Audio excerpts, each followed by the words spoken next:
कहानी के इस लास्ट पार्ट को समझने से पहले पार्ट 5 को देखें। इस वक्त पंखुड़ी रुद्रवीर के पास बैठी थी। उसने रुद्रवीर का हाथ कसकर थाम रखा था। एक और पुलिस खड़ी थी, पक्ष विपक्ष के वकील मौजूद थे। सबसे पहले विपक्षी वकील अपनी जगह से खड़े होते हुए और बोले, योर ऑनर, मैं मिसेस पंखुड़ी ठाकुर को कटघरे में बुलाने की इजाजत चाहता हूँ। जज ने कहा, इजाजत है। जज ने कहा और दरबार ने जोर की आवाज के साथ पंखुड़ी को कटघरे में आने की घोषणा की। पंखुड़ी ने रुद्रवीर की ओर देखा तो उसने पंखुड़ी के हथेली को अपनी हथेलियों के बीच रखकर हल्के से प्रेस करके कहा, घबराना नहीं, मैं हूं तुम्हारे साथ। पंखुड़ी ने सिर हिलाया और कटघरे में जाकर खड़ी हो गई। फिर उसे गीता की शपथ दिलाई गई। फिर विपक्षी वकील ने कहा, यो ऑनर, भोली और मासूम से दिखने वाले इस लड़की ने अपने ससुर का बेरहमी से कत्ल कर दिया। इनका कहना है कि इन्होंने उन्हें मोलेस्ट करने की कोशिश की, इसीलिए खुद को बचाने के लिए इन्हें गोली चलानी पड़ी। मगर इस बात में कितनी सच्चाई है ये तो कोई नहीं जानता। वाकई ऐसा कुछ हुआ था या नहीं, ये बात एक राज ही है। तो मिसेस ठाकुर, क्या हुआ था उस रात को? क्यों मारा आपने दुष्यंत चौधरी को? तभी रुद्रवीर ने खड़े होकर गुस्से से कहा, ये क्या बकवास सवाल कर रहे हैं आप? जब दुष्यंत के आदमी ने खुद ये बात पुलिस को बताई है तो फिर वही सवाल करने की क्या जरूरत है? रुद्रवीर ने खड़े होकर गुस्से से कहा। वो जानता था कि उस रात के बारे में बताते हुए पंखुड़ी को एक बार फिर वैसे ही दर्द से गुजरना पड़ेगा। तभी एक आवाज आई, ऑर्डर ऑर्डर, शांति बनाए रखे। जज साहब ने हथौड़ा पीटते हुए रुद्रवीर को शांत करवा दिया। विपक्ष वकील उसकी ओर घूमकर मुस्कुराते हुए बोले, आदमियों की स्टेटमेंट डरा धमका कर भी ली जा सकती है मिस्टर ठाकुर, सो बेटर होगा कि आप मुझे मेरा काम करने दें। तो मिसेस ठाकुर, आप बताइए क्या हुआ था उस रात को? तभी पंखुड़ी ने गहरी सांस खींचकर अपने मंगलसूत्र को मुट्ठी में पकड़ा और बोली, साहब पासपोर्ट लाने गए थे और मैं उनका इंतजार कर रही थी।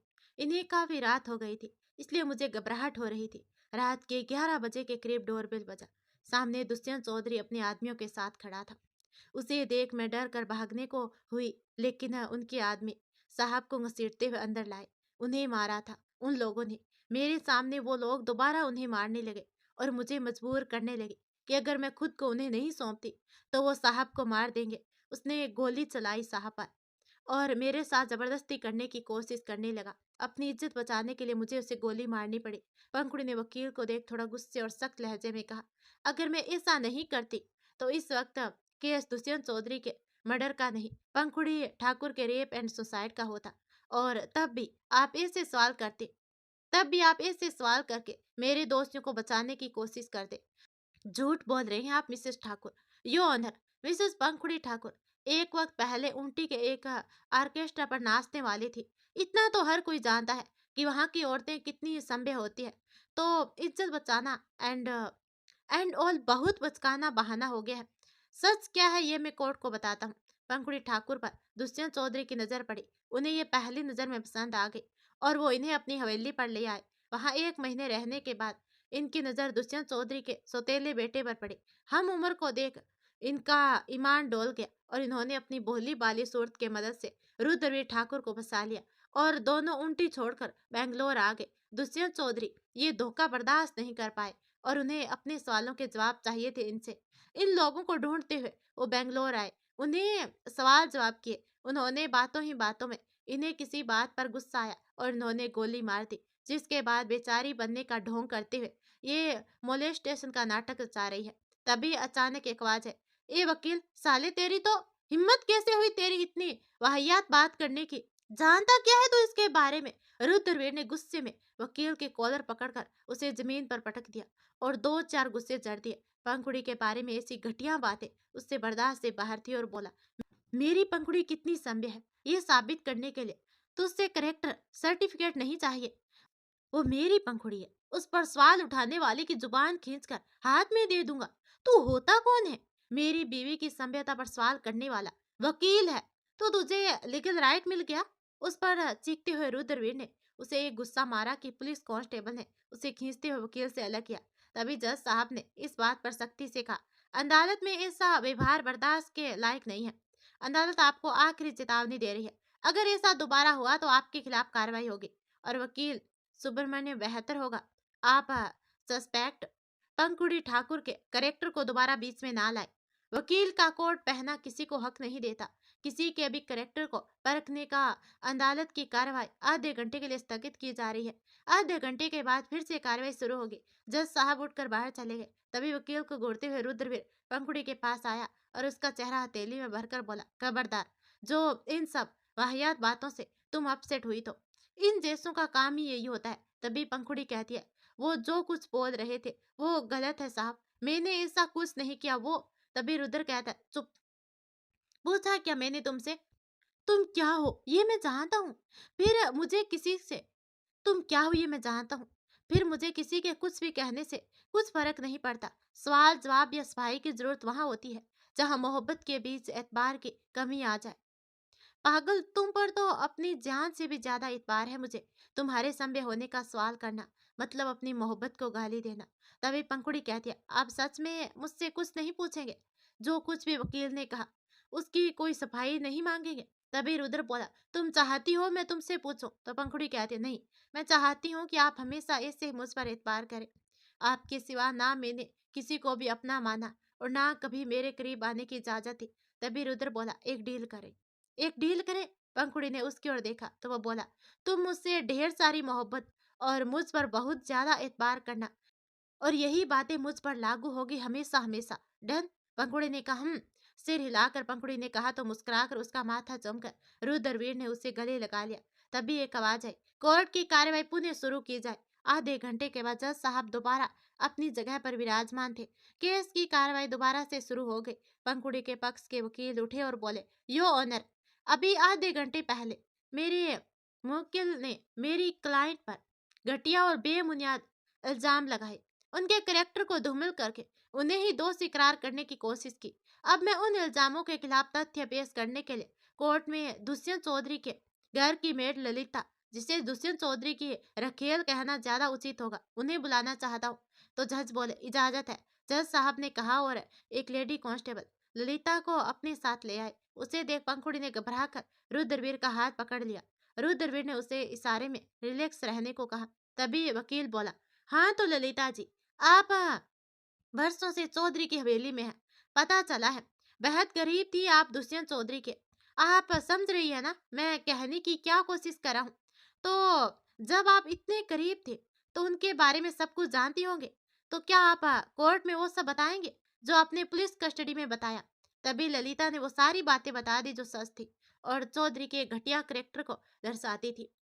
ललिता इतना बोल चुप हो गई। कोर्ट रूम में कुछ देर खामोशी पसरी और अतीत के कटीले झोंके से जख्मी पंखुड़ी रुद्रवीर के सीने से लगे सिसक रही थी। तभी तभी विपक्षी वकील बोला, आई ऑब्जेक्ट योर ऑनर। हो सकता है कि ललिता ये सब किसी के बहकावे में या किसी के डर से बोल रही है। पुलिस कस्टडी में थी, पुलिस ने इन्हें यह सब बोलने के लिए धमकाया होगा या फिर मिस्टर ठाकुर ने अपनी बीवी को बचाने के लिए इनका मुंह पैसों से बंद किया होगा।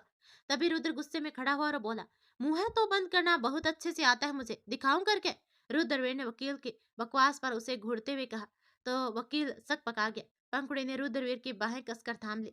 तभी रुद्रवीर वकील से बोला, ना रुद्रवीर ठाकुर ने और ना उसकी बीवी ने कुछ ऐसा किया है जिसके लिए मुझे सच छिपाने के लिए गलत रास्ते अपनाने पड़े।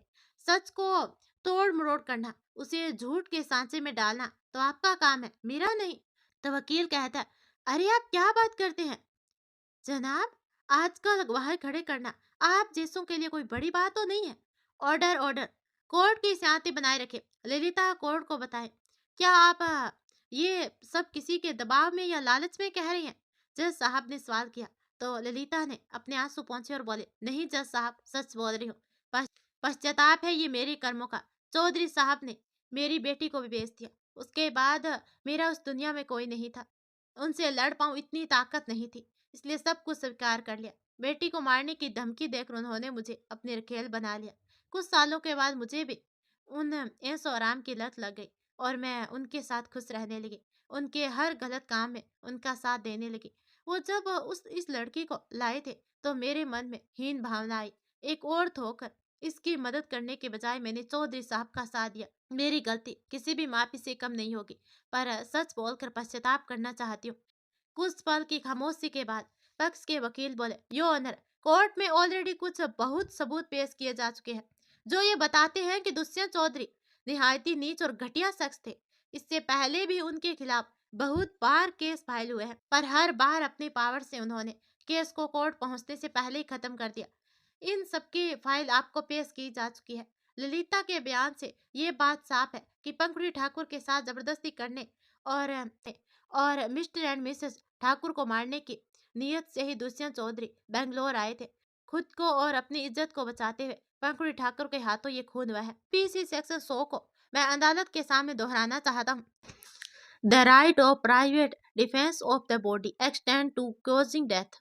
मतलब अगर कभी हालात ऐसे बन जाए कि आपके या किसी और के जान या माल पर खतरा हो, आपके शरीर या आपकी इज्जत को खतरा हो, तो आपके पास हक है कि आप खुद को या किसी और को बचाने की बहादुरी से कोशिश करते हुए उस शख्स पर जानलेवा हमला करें। मिसेस पंखुड़ी ठाकुर ने सेल्फ डिफेंस के लिए दुष्यंत चौधरी पर हमला किया। अगर वो ऐसा नहीं करती तो वो अपनी मुराद पूरी कर इन्हें और मिस्टर ठाकुर को मारकर आजाद घूम रहा होता। मेरे ख्याल से और लॉ के हिसाब से मिसेस पंखुड़ी ठाकुर ने कुछ गलत नहीं किया। जो हुआ वो सिर्फ इज्जत को बचाने की कोशिश थी। इसीलिए ये मेरी इस कोर्ट से और आपसे गुजारिश है कि इन्हें बाइज्जत इस इल्जाम से बरी की जाए। तभी एक आवाज आई।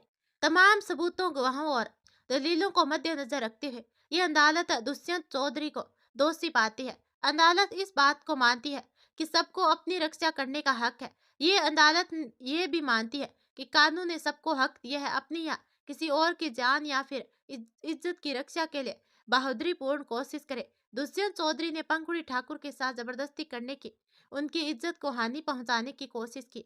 अगर उन्हें मारा नहीं जाता तो उस दिन बहुत बड़ा अनर्थ हो जाता। लिहाजा आईपीसी सेक्शन 100 के तहत ये अदालत पंखुड़ी ठाकुर को दोषी ना पाते हुए उन पर लगे इल्जामों से सहज समान बरी करती है। साथ ही ये अदालत आप सबको यही बात कहती है कि आत्मरक्षा करना गलत नहीं है, लेकिन आत्मरक्षा में हुआ गुनाह सिर्फ और सिर्फ तभी गुनाह नहीं माना जाएगा जब कारण वाजिब हो। ये कानून जानता है कि मदद के लिए बनाए गए हैं, इसीलिए अदालत का सबसे अनुरोध है कि इसे फायदे के लिए कभी इस्तेमाल ना करें। अदालत दुष्यंत चौधरी को दोषी पाते हुए सरकार को आदेश देती है कि उनकी संपत्ति को सील की जाए। ये अदालत दुष्यंत चौधरी के सभी साथियों को साल की बामुश्किल कैद की सजा सुनाती है। अदालत की कार्यवाही समाप्त हुई। पेन की नोक तोड़ जज साहब चले गए। ये दूसरी हियरिंग थी। पहली हियरिंग में वक्त की समाप्ति के कारण कोर्ट ने अपना फैसला सुरक्षित रख कार्यवाही रोककर दूसरी तारीख 15 दिन के बाद दी थी। तब तक के लिए पंखुड़ी बैल पर थी। जज साहब के फैसला सुनाने के बाद ललिता और बाकी दुष्यंत के आदमियों को पुलिस पकड़ कर ले गई। विपक्षी वकील रुद्रवीर के हाथों पिछली हियरिंग पर ठुसे जबड़े को थामे चले गए। पक्ष के वकील रुद्रवीर और पंखुड़ी को बधाई देते हुए कोर्ट रूम से चले गए। वहीं वे खुश होकर मिठाई लाने के लिए गया था। पंखुड़ी और रुद्रवीर एक दूसरे का हाथ थामे खड़े थे। आंखें दोनों की भरी थी और होठों पर मुस्कान सजी थी। जो तूफान अतीत से लौट कर आया था, जिस तूफान ने बहुत कुछ तबाह कर दिया था, वो थम तो हो ही चुका था पहले ही, पर आज उस तूफान को दोनों ने पार कर लिया। दोनों बस एक दूसरे को मुस्कुराते हुए देख रहे थे। पंखुड़ी की आंखों से आंसू की एक बूंद गिरी तो उसे अंगूठी से पहुंच रुद्रवीर ने उसके माथे पर अपनी होठ रख दी और अगले ही पल दोनों हंस पड़े, क्योंकि ठीक उसी वक्त बाहर बादल गरज उठे। तभी पंखुड़ी बोली, आ गई आपकी दुलारी बारिश। पंखुड़ी ने बच्चों सा मुंह बनाकर बाहर झांका। गरजते बादल अभी बस बूंद बूंद गिरा रहे थे तो रुद्र कहता है, ऐसा है जान, ये बारिश तो उम्र भर हमारा साथ देगी। आखिर यही तो हमारे मोहब्बत की गवाह और निशानी। रुद्रवीर ने उसके मासूमियत से भरे एक्सप्रेशन को देख उसके चीक्स पुल किए। दोनों बाहर आए और गाड़ी में बैठकर घर की ओर रवाना हो गए। मेघना ने दोनों की आरती उतारकर उनका दोबारा से स्वागत किया, फिर दोनों को बिठाकर उनकी नजर उतारी। कुछ देर में हंसी ठिठोले की आवाज गूंज रही थी। मेघना कभी उन दोनों की टांग खिंचाई कर रही थी तो कभी रुद्रवीर उसकी और वैभव की खिंचाई कर रहा था। कुछ देर के बाद वैभव और मेघना पंखुड़ी वाले घर में चले गए। बाहर बादल सिर्फ गरज रहे थे। बरसात के नाम पर 2-4 बूंद टिपर टिपर गिरा देते। पंखुड़ी बार बार खिड़की की ओर देखकर बोल रही थी, बरसो ना, अरे बरसो। ऐसे तो हमेशा मेरे और साहब के बीच गवाह बनने के लिए बरस जाते हो और अब बरस ही नहीं रहे। तभी रुद्र बोला, सब कुछ कितना खूबसूरत है ना पंखु। टिप टिप बरस रही बारिश खुशी से रिमझिम बरसने लगी थी। उस बारिश में पंखुड़ी कमरे की बालकनी की रेलिंग पकड़े खड़ी थी और पीछे से उसे गले लगाए खड़ा था रुद्रवीर। दोनों उस बारिश में भीगते हुए बस उस खूबसूरत लम्हे को महसूस कर रहे थे। लग रहा था जैसे बादल अपनी बारिशों की बूंदों में मोहब्बत डालकर बरसा रहा था। रुद्रवीर के सवाल पर पंखुड़ी गहरी मुस्कान के साथ बोले, बहुत ही खूबसूरत। ऐसा लगता है ये बादल हम पर आए हर बुरे साए को अपने बारिश की बूंदों से साफ करे हैं। तभी रुद्र बोला, मैंने तुमसे कभी कहा नहीं बेटा, पर I am proud of you. Pankhuri ने गर्दन हल्के से पीछे घुमाकर रुद्रवीर को देखा तो अपनी ओर मोड़कर रुद्रवीर बोला, जिस तरह से तुमने सबसे फाइट की, मुझे तुम पर गर्व है जान। मैं खुद हार मान गया था। लगा जैसे जिंदगी खत्म हो गई, जैसे तुम्हें खो दिया। मुझ में तो जीने की हिम्मत ही खत्म हो गई थी, पर तुमने हिम्मत दिखाई और तुम लड़ी। सच कह रहा हूँ, आई एम प्राउड ऑफ यू। तभी पंखुड़ी कहती है, आपने ही कहा था ना कि मैं आपका गुरूर हूँ। बात सिर्फ मेरी होती तो शायद हार जाती मैं, पर अपने साहब के गुरूर को कैसे कुछ भी होने देती। पंखुड़ी उसके सीने से लग गई। तभी रुद्रवीर उसके भीगे बालों को चूमते हुए बोला, कौन कहेगा कि ये वही छोटी बच्ची है जो बिल्कुल डरपोक थी। तो पंखुड़ी मुस्कुराकर बोले, तब इस छोटी बच्ची के पास उसे हिम्मत देने वाला कोई नहीं था। शेर के संरक्षण में भिग्गी बिल्ली भी शेरनी बन जाती है। तो रुद्र बोला, लव यू मेरी छोटी बच्ची। पंखुड़ी ने कहा, लव यू टू साहब। रुद्र कहता है, क्या क्या बोला तुमने? रुद्रवीर ने हैरानी से पूछा तो पंखुड़ी ने चेहरा दोनों हाथों से छिपा लिया। तभी खुशी से चीखते हुए रुद्रवीर उस बारिश में उसे गोद में उठाकर गोल गोल घूमने लगा। ये वाओ, आज आखिरी पहली बार मेरी बीवी ने मुझे लव यू बोल ही दिया। तो पंखुड़ी बोली, उतारिए मुझे, बच्चे हैं आप बिल्कुल। पंखुड़ी ने हंसते हुए कहा, मगर रुद्रवीर कहाँ मानने वाला था। कुछ देर के बाद तो कब निकलने की प्लानिंग है? रात में डिनर सब साथ में कर रहे थे, वैभव ने पूछा। तो रुद्रवीर बोला, अगले हफ्ते की टिकट्स बुक की है। मेघना ने कहा, टिकट्स? मेघना ने असमंजस से भाव से सवाल किया। तो वैभव बोला, हाँ मेघू, रुद्र पंखुड़ी के साथ अमेरिका शिफ्ट हो रहा है। वैभव ने बताया तो मेघना ने मुस्कुराकर दोनों को बधाई दी। वही पंखुड़ी रोटी लाने के बहाने अपनी आंखों में उतरी नमी को छिपाते हुए उठकर किचन में चले गए। लेकिन रुद्रवीर की नजरों ने उस नमी को भांप लिया था। क्या हुआ पंखु, तुम किस बात से अपसेट हो बेटा? रात में पंखुड़ी उसके सीने पर सर रखे लेटी थी। तब रुद्रवीर ने उसके बालों में हाथ घुमाते हुए पूछा, लेकिन पंखुड़ी ने सिर ना में हिला दिया। तो रुद्र बोला, बोलो ना सोना, क्या बात है? तुम जानती हो ना तुम्हारे आंसू मुझे बिल्कुल ही पसंद नहीं है, बताओ मुझे। तभी पंखुड़ी कहती है, कुछ नहीं, मुझे नींद नहीं आ रही साहब।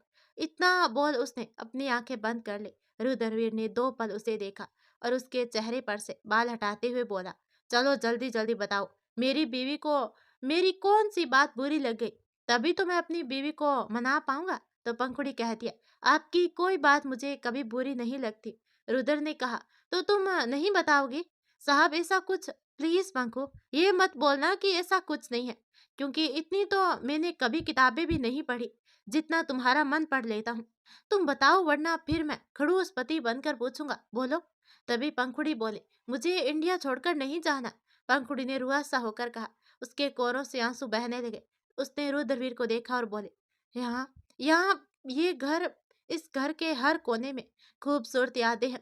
इस शहर के सड़कों पर आपके साथ बिताए सफर की झलक है। हर एक चीज में अपनापन है। यही हमने साथ मिलकर अपना आशियाना सजाया, खूबसूरत वक्त बिताया। यहाँ की बारिश हमारी मोहब्बत को गवाह भी है और उस खूबसूरत जज्बात को मजबूत बनाने वाली नींव भी है। मैं इन यादों को नहीं छोड़ना चाहती। हम नई जगह पर नई यादें बना सकते हैं, पर यह सब कुछ पीछे छूट जाएगा। वो जगह भी खूबसूरत होगी, पर जहाँ हमारी मोहब्बत के रूहानी लम्हे कैद है, उससे खूबसूरत के लिए उससे खूबसूरत मेरे लिए कोई जगह नहीं है। तभी रुद्र बोला, और ये बात तुम मुझे कब बताने वाली थी कि तुम इंडिया छोड़कर नहीं जाना? उसके आंसू पहुंचते हुए रुद्रवीर ने पूछा। तो पंखुड़ी उस पर से नजर फेर कर बोली, कभी नहीं। रुद्र ने कहा, क्यों? तो पंखुड़ी कहती है, यहाँ से जाने की बात करते हुए आपके चेहरे पर जो मुस्कान रहती है, उससे बढ़कर मेरे लिए कुछ भी नहीं है।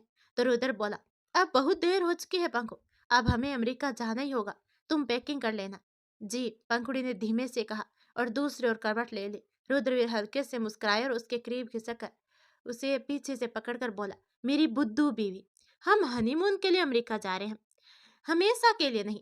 20 दिन का पैकेज है, फिर वापस लौट आएंगे। पंखुड़ी ने हैरानी से उसकी ओर करवट लेकर उसे देखा तो रुद्रवीर मुस्कुराते हुए बोला, मैं जानता हूँ तुम इंडिया छोड़कर नहीं जाना चाहती है।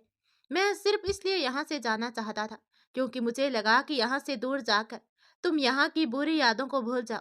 पर मुझे नहीं पता था कि मेरा छोटा सा बच्चा इतना स्ट्रांग है कि सारी बुरी यादों को अच्छी मेमोरीज से कवर कर चेहरे पर प्यारी सी मुस्कान पहले की तरह सजा लेगी। उस दिन हॉस्पिटल में यहाँ से जाने के बाद से तुम्हारा चेहरा उतर गया था, तभी मैंने यहीं रहने का फैसला ले लिया था। सच्ची? पंखुड़ी ने हैरानी से पूछा। तो हंसते हुए उसके माथे को चूमकर रुद्रवीर ने कहा, मुझे। तभी पंखुड़ी कहती है, बहुत बहुत बड़ा वाला शुक्रिया साहब, मैं बहुत ज्यादा खुश हूँ। तो रुद्र बोला, हमेशा ऐसे ही चहकती रहा करो पंखु, तुम्हारी उदासी मुझे नहीं पसंद। और दोबारा से मेरी मुस्कान का सोचकर अपनी आंसू छुपाए तो देखना तुम अपने खड़ूस पति का गुस्सा बहुत डांट लगाऊंगा। ये सुनकर पंखुड़ी मुंह बनाते हुए कहती है, मेरे पति ना खड़ूस है और ना हो सकते, वो तो दुनिया के सबसे अच्छे पति है और उनके गुस्से में भी सिर्फ मेरी परवाह होती है। तो रुद्र बोला, मस्का मारे हो बे तभी रुद्र बोला, मस्का मारे हो बेटा मुझे। हम्म, थोड़ा सा, पंखुड़ी ने मासूम सा चेहरा बनाकर कहा तो दोनों हंस पड़े। तभी एक आवाज आई, मेरे पास एक आइडिया है, बताऊं? पंखुड़ी के गोद में सिर रखे रुद्रवीर ने कहा तो पंखुड़ी उसके बालों में हाथ फिराते हुए बोली, बोलिए। तो रुद्र बोला, क्यों ना हम अपनी जिंदगी दोबारा से शुरू करें, मतलब उसी दिन को दोबारा से रिक्रिएट करते हैं जो बर्बाद हो गया, फिर से उस दिन को जीते हैं, पर इस बार सिर्फ खुशियां और मोहब्बत होगी, तुम रहोगी और मैं रहूंगा। क्या कहती हो बीवी? तभी पंखुड़ी ने हैरानी से कहा, ये आइडिया मेरे दिमाग में क्यों नहीं आया? तो रुद्र बोला, छोटा सा दिमाग है, इतना बड़ा आइडिया कैसे आता बेटा? तो पंखुड़ी ने कहा, आप दुष्ट हैं। तभी रुद्र कहता, बताओ ना, आइडिया कैसा लगा? बहुत बहुत अच्छा। रुद्र ने कहा, तो मतलब कल फिर से वो दिन होगा जब तुम मेरे लिए और मैं तुम्हारे लिए करवा चौथ रखूंगा और तुम मेरे लिए श्रृंगार करोगी, और इस बार चांद गवाह बनेगा, सब कुछ बहुत खूबसूरत होगा ना पंखु? तो पंखुड़ी कहती है, जी साहब, बहुत बहुत खूबसूरत होगा। पंखुड़ी की आंखों में प्यारी सी चमक थी, वो अगले दिन के बारे में सोच रही थी। उसे खोया देख रुद्रवीर ने उसके सिर के पीछे हाथ लगाकर उसे नीचे झुकाए और सुला दिया। अब अगले दिन सुबह की शुरुआत ठीक वैसे ही हुई जैसे करवा चौथ के रोज हुई थी। दोनों ने साथ में सारंगी की रस्म पूरी की और छत पर कुर्सी लगाए बैठकर सूर्योदय देखा। 11 बजे के आसपास रुद्रवीर पंखुड़ी को मार्केट ले गया। एक बार फिर बहुत चाव से पसंद कर लाल रंग की सिल्क की साड़ी खरीदी और दोनों घर आ गए। पूरा दिन दोनों ने साथ में एक दूसरे का ख्याल रखते हुए बिताया। मोहब्बत जताने के छोटे छोटे तरीके थे उनके, जो दोनों की मुस्कान में बढ़ोतरी कर देते थे। ऐसा लग रहा था जैसे वक्त खुद को दोहरा रहा है, पर इस बार वक्त के कैद में कोई साजिश नहीं थी, ना कोई बुरा साया था। इस बार हर ओर सिर्फ मोहब्बत थी। मेघना की बहन जो मुंबई में रहती थी, उसकी डिलीवरी डेट नजदीक थी और वो अकेले सिर्फ अपने पति के साथ थी, इसलिए आज शाम की फ्लाइट से वैभव और मेघना मुंबई जाने वाले थे। मेघना ने कहा, अपना और भाईजी का ख्याल रखना। पंखुड़ी को गले लगाकर मेघना ने कहा। पंखुड़ी सिर पर पल्लू रखकर वैभव के पैर छूने के लिए झुकी तो उसे रोकर उसके माथे पर हाथ रखकर वैभव बोला, बहन पैर नहीं छूती, हमेशा खुश रहना, और रुद्र परेशान करे तो मुझे बताना, आकर इसकी क्लास लगाऊंगा मैं। जी भाई जी, पंखुड़ी हंसते हुए बोली। तो वैभव को घूरते हुए रुद्रवीर मेघना से बोला, भाभी ये परेशान करे तो आप शिकायत मत करिएगा, बल्कि जैसे चाय में डालने के लिए अदरक को कूटते हैं ना, वैसे ही इसे कूटिएगा। उसकी बात पर मेघना खिलखिलाकर हंस पड़ी। तो वैभव उसे और रुद्रवीर को घूरते हुए तो वह उसे और रुद्रवीर को घूरते हुए पंखुड़ी से बोला, देख रही हो पंखुड़ी इन देवर भाभी की जोड़ी को? तभी रुद्र बोला, देख रही है भाभी, आप इस भाई बहन की जोड़ी को? रुद्रवीर ने वैभव को घूरते हुए मेघना से शिकायत में कहा तो मेघना और पंखुड़ी जोरों से हंस पड़ी और बोली, आप दोनों अभी भी स्कूल के बच्चे जैसे हैं। मेघना ने हंसते हुए कहा तो दोनों अपनी हरकत पर हंस पड़े। पंखुड़ी से विदा लेकर वैभव और मेघना गाड़ी में बैठ गए। रुद्रवीर उन्हें एयरपोर्ट छोड़ने गया था। उन्हें बाय कर पंखुड़ी अंदर चले गए। रुद्रवीर को गए 2 घंटे हो चुके थे और इधर पंखुड़ी की बेचैनी से हालत खराब हो रही थी। एक बार फिर डर जहन में हावी हो रहा था। हाँ, डर की कोई वजह नहीं, ना अतीत का वो डरावना पन्ना बाकी रहा, मगर फिर भी दिल घबरा रहा था। उस दिन का मंजर आंखों के आगे नाचने लगा, जब 3-4 घंटे रुद्रवीर का इंतजार करते रहने के बाद रुद्रवीर सामने आया तो उसकी हालत देख पंखुड़ी कांप उठी। अभी वो अतीत के झंझट में जूझ रही थी और डोरबेल बज उठी। भागकर वो दरवाजे के पास जाकर रुकी। इस बार पहले मास्टर वॉइस से चेक किया और गेट खोल झट से रुद्रवीर के सीने से लग गए। रुद्रवीर के पास में जैसे सारी बेचैनियों पर सुकून का मलहम लग गया था। उसके यूं अचानक गले आ लगने से रुद्रवीर को थोड़ा अजीब लगा, लेकिन उसकी धड़कन और सांसों की तेजी गति महसूस कर उसने भी कस कर घेरा कर दिया। तभी पंखुड़ी बोले, मैं बहुत डर गई थी साहब। तो रुद्र कहता है, ऐसे डरते नहीं है बेटा, वो बुरा वक्त था, बीत गया, अब सब कुछ बहुत अच्छा होगा। तभी पंखुड़ी बोले, मुझे बहुत घबराहट हो रही थी, कितनी देर लगा दी आपने। रुद्र ने कहा, सॉरी जान, तुम्हारे लिए गिफ्ट खरीद रहा था। तो पंखुड़ी कहती है, मुझे सिर्फ आप चाहिए, गिफ्ट नहीं। तो रुद्र बोला, मैं तो हमेशा के लिए आपका ही हूँ बेगम साहिबा, लेकिन सारी मोहब्बत दरवाजे पर ही खड़ी रहकर लुटाएंगे आप, या मुझे अंदर भी आने देंगे। रुद्रवीर ने हंसते हुए कहा तो पंखुड़ी ने अपने माथे पर चंपत लगाई और खुद को बुद्धू बहुत साइड हो गई। अब कुछ देर के बाद रुद्र कहता है, पंखु बेटा चलो, मैंने अभी देखा चांद आ गया है, चलो ना जल्द। छत पर चांद को देखकर कमरे में आते हुए रुद्रवीर ने कहा। अब दोनों ऊपर जाने को हुए तो रुद्र बोला, 1 मिनट रुकना ही है, मैं अभी आया। पंखुड़ी ने कहा, अरे लेकिन। रुद्र ने कहा, बस 1 मिनट जान।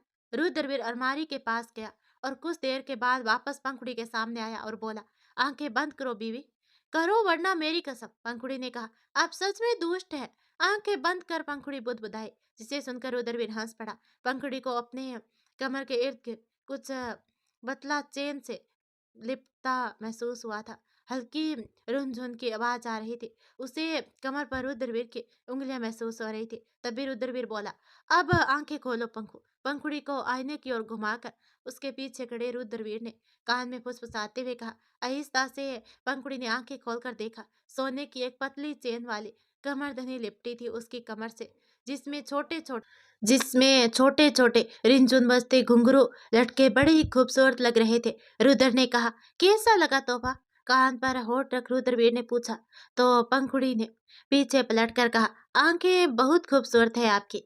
तो रुद्र हैरान होकर कहता है, तोहफे का मेरी आंखों से क्या ताल्लुक? रुद्रवीर ने उसके कमरबंद की घुंघरू पर उंगली फिराकर कहा तो पंखुड़ी ने पंजों पर खड़े होकर उसकी आंखों को चूमकर कहा, ये तोहफे भी तो इन्हीं आंखों ने पसंद किया है। तभी रुद्र कहता है, अब मेरा तोहफा कहाँ है?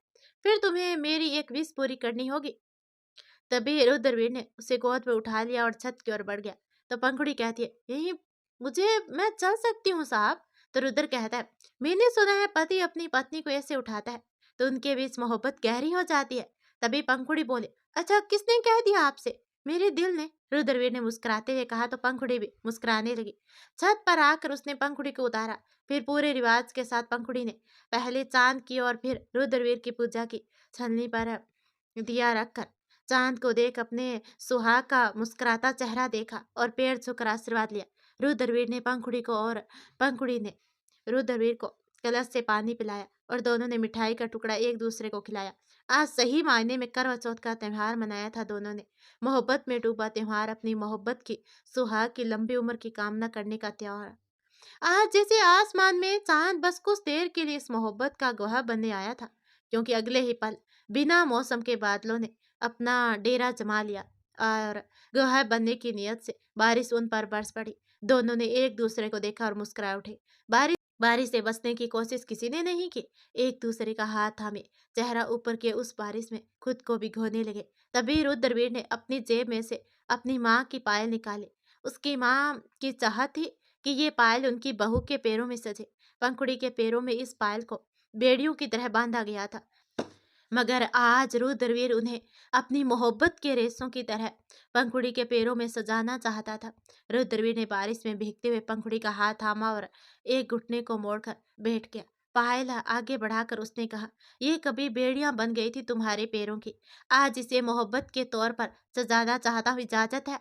तभी पंखुड़ी ने 2 लम्हा उसे देखा, फिर झुककर उसका माथा चूमकर बोले, क्या पंखुड़ी कभी अपने साहब की मोहब्बत से सजने के लिए इनकार कर सकती है? उसका इस सवाल में ही उसका जवाब छिपा था। रुद्रवीर ने मुस्कुराकर उसे पैर आगे बढ़ाने को कहा। पंखुड़ी ने आहिस्ता से पैर रुद्रवीर के घुटनों पर रखा तो रुद्रवीर ने उसके भीगे पैर वो पायल सजाकर पायल को चूम लिया। दूसरे पैर में भी उसने अपनी पायल पहनाई और खड़े होकर उसका चेहरा थामकर कहा, मेरी जिंदगी में आने के लिए शुक्रिया। बारिश की नाजुक सी लड़की, अपनी मोहब्बत की बारिश से मेरी जिंदगी को भिगोने के लिए शुक्रिया।